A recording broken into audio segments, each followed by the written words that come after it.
Yo en vez de machacaros, como decía José Luis, que no tengo ninguna intención de machacar a nadie, y además insisto que yo parto de la duda, o sea, si yo no quiero ser dogmático, digo de la duda en cuanto a mi propia opinión. Hay una cosa que ha dicho Miguel que es totalmente cierta, o sea, la película está ahí, la película nos sigue aquí reuniendo, y aguanta el tiempo, discutiendo. A mí, para mi gusto personal, lo aguanta mucho peor que para otros gustos personales. Yo fíjate, es curioso, Pero yo creo que el ritmo, ahora ese ritmo lento, es como más moderno, como, no sé, es que lo que el ritmo es más el estilo. Lo que ocurre en esta película ya queda muy claro, yo creo, además, siguiendo las cosas que ibais diciendo todos. Esta película es una película que se puede, todas las películas se pueden ver desde distintos puntos de vista, pero en esta película es muy claro las diferentes cosas o las diferentes formas de acercamiento que se puede tener a esta película. Si lo que pretendemos es interpretar el mensaje o los mensajes de la película, yo personalmente me alejo totalmente de la película. Si tenemos la suerte, como dice Miguel fundamentalmente, de que no interpretemos nada, no hay nada que interpretar, yo creo que sí hay algo que interpretar, pero bueno, se puede elegir, haya algo o no, prescindir de esa interpretación o de ese mensaje. En cuyo caso, si conseguimos eso, pues mejor para la película. Porque desde luego lo que sí tiene es otros acercamientos mucho más admirables a mi modo de entender. Primero, por supuesto, la técnica de la película, el adelantamiento a su época, lo que ha creado técnicamente a partir de ella, lo que ha marcado, esto es importantísimo. Para bien y para mal, entiendo, y esto lo podríamos matizar después, pero es indiscutiblemente importante. Y luego, esa panorámica de nave entrando por la izquierda, pero esto es otra cosa, que es a lo que iba a ir. Eso se ha hecho. Y lo que yo creo todo. que está mejor en la película es una cosa que alguien, me parece que era José Luis, dejó caer al principio y luego, como nos metimos en otros vericuetos de la película, la hemos abandonado. Que es que si ves la película como si te dejas llevar por la música, digamos, si la ves de una forma abstracta. A mí me cuesta bastante ver una película como esta, que indudablemente tiene un mensaje y lo pretende para mí, verla como una cosa abstracta, pero evidentemente puedo conseguirlo en determinadas secuencias. A mí las partes que me gustan más de la película es eso, son las naves flotando por el espacio con el Danubio azul y otras muchas cosas similares. Y la gente que anda en círculo como Fred Astaire por las paredes y por el techo en bodas reales. A mí esas son las cosas que más me gustan de la película. Y luego tiene una parte visual la película, igual que tiene una parte espléndida, que a mí me parece que ha quedado más antigua, que es la parte que tiene que ver con la moda del final de los 60 y final de los 70, en cuanto a determinadas ropas de azafatas, en cuanto a determinados colores psicodélicos en algún momento de la película, que a mí eso me parece que ha envejecido solo corriendo. Pero por supuesto la película no es solo eso, es eso y muchas más cosas. Lo que pasa es que a mí me sigue pudiendo muchísimo más todavía toda la carga intelectual y filosófica de la película, que decide no explicarme Kubrick y que además me irrita doblemente el no explicarme. Pero para la audiencia que nos está oyendo, ¿cuál sería? Se pregunta la interpretación de Juan Tebar. Pero no, yo pregunto, perdona. ¿Qué es para ti la película? No, antes de la interpretación de Juan Tebar. Miguel planteó una cosa al principio que tampoco hemos seguido por ahí, que es interesante. ¿Por qué el éxito de esta película en su momento? El éxito clamoroso de una película tan rara. Entonces yo entiendo que pienso que en contra de lo que dice Miguel, yo creo que en ese momento, en esa época, quizá un éxito posterior se pueden dar explicaciones distintas, en esa época la gente tenía muchas ganas de mensaje.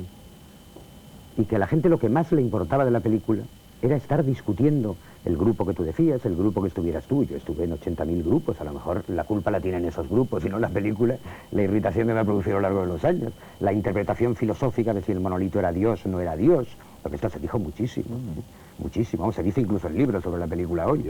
Sí, claro, si los seres intervienen el diablo, sobre todo si se ha leído El fin de la infancia de Clark, es fácil pensarlo.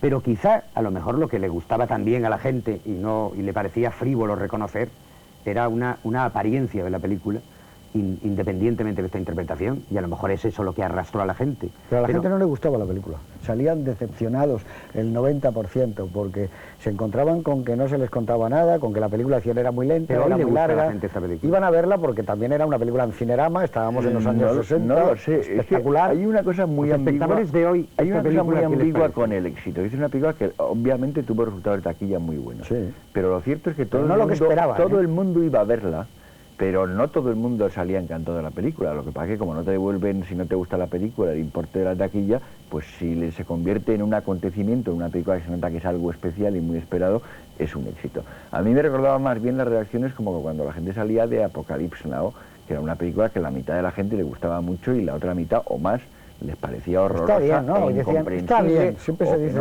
O que no era para tanto, que es otra cosa que también se decía mucho sobre esta película. Entonces, yo creo que ahí hay dos cosas muy curiosas. Una, tú decías que ahora es una película que resulta muy moderna. Yo creo que resulta es muy personal, pero que ahora no podría tener el éxito que tuvo en su momento, porque la gente está mucho más impaciente. Y este ritmo lento que tiene y esta forma rara de entrar en la acción, yo creo que la gente no acostumbrada al zapping y a acelerar el vídeo, yo creo que no hubieran aguantado la película. Si ahora tiene un cierto éxito todavía es porque ya es una película histórica que hay que conocerla y que hay que verla. Luego tú decías una cosa que es lo del mensaje. A mí es que lo del mensaje nunca fue lo que me preocupó, porque a mí me irritaba en algún sentido la película porque me parecía que tenía pretensiones. Tenía pretensiones rompedoras, innovadoras. Yo soy el no va más, incluso soy el que va a dar cartas de nobleza al género serie B de ciencia ficción, porque la verdad es que la serie B es donde se había hecho el cine de ciencia ficción prácticamente, ¿no? Y evidentemente hay una distancia sideral entre los efectos especiales de cualquier película de finales de los años 50 hasta las más ricas, por mencionar una de la Metro y que tiene además a un robot que es un antecedente, El planeta prohibido de MacLeod Wilcox, y que es una película de tono muy diferente. Pero y es La Tempestad y tal, y es una película con claras pretensiones culturales. Pero, sin embargo, una película mucho más modesta, mucho más de andar por casa y con mucho más simpática, especiales muy diferentes. A mí me molestaba un poco el tono de disertación que le encontraba. Lo que pasa es que hubo un momento en el que, oyendo esas discusiones sobre el significado, yo lo único que llegué a la conclusión es que era una película enormemente escéptica y que, contrariamente quizá a Clark, que piensa que hay una inteligencia superior que hace acto de presencia y que es generalmente interpretada, a mi modo de ver, por lo menos en El Centinela, como benévola, Kubrick piensa, bueno, puede haberla o puede no haberla, pero puede ser buena y puede ser mala. Hay un elemento incluso de control y que parece que es la que genera los actos de violencia en algún sentido. O sea, es una presencia perturbadora en una gran parte de la película. Y entonces, a mí esta especie de plantearse problemas y cuestiones metafísicas, a lo mejor eso es una cuestión hereditaria, pero sin necesidad de llegar a soluciones concretas, me parecía interesante, me parecía bien, y que normalmente el cine no lo hace. O sea, aquí de plantear cuestiones y no resolverlas, pues no me parece mal. Pero fíjate qué curioso, y que además nuestro amigo Juan Bustos se las va a desear, como una película tan visual como esta no hablamos nunca de imágenes, estamos hablando de otra cosa, no hablamos de lo visual casi nunca. No, yo me refiero a imágenes a la hora de hablar de secuencias. Sí, pero que en otras que entonces veces, sí que puede decir cosas que me gustan mucho. Pero que en otras veces sale como normalmente la imagen, oye, la escena esta, la secuencia tal, no, aquí es como si hubiéramos tenido un hartazgo de imágenes tan grande al verla que lo que necesitas es, por extrapolación, todo lo contrario. Aunque a mí me parece que lo que tú dices es cierto, pero yo insisto, la película no tuvo éxito, pero no fue el éxito que esperaba Metro-Goldwyn-Mayer, y sobre todo que la gente, yo creo que de 100 personas, 90 decían, bueno, un poco aburrida, un poco lenta, a gente, digamos, normal, no le gustaba la película, era una película que también tenía un atractivo, decían, oye, es que ves cosas que no has visto nunca, es en Cinerama, todavía el Cinerama seguía siendo algo tiene un lado Méliès mágico de ver cosas por primera vez que tenía el cine también en sus comienzos. Claro, el cine tanto lo realista que te sacaba Lumière y que te sacaban algo de un país que no conocías. O sea, esa cosa del cine como portador de lo maravilloso o lo desconocido, de repente, que lo tenía bastante perdido, esta película lo vuelve a tener. Yo creo que eso le ha pasado mucho cultural con el cine mudo. Bueno, la película se llama 2001 y la fecha es 2001 porque Metrópolis de Fritz Lang ocurre en el año 2000. Y el viaje a la luna de Fritz Lang. La mujer en la luna de Fritz Lang, la verdad es lo más parecido que hay en ese sentido, ¿no? Bueno, a mí me gusta mucho más Metrópolis, quiero decir. No sé si a mí no, ahí sí que la encuentro a esa un mensaje. O sea, es reina de mensajes. Es un mensaje social, es un mensaje social que resulta casi naif. Yo creo que lo que es posible es que a mí 2001 me llegue a gustar más cuando la encuentre naif. A lo mejor dentro de no sé cuántos años, cosa que puede ocurrir.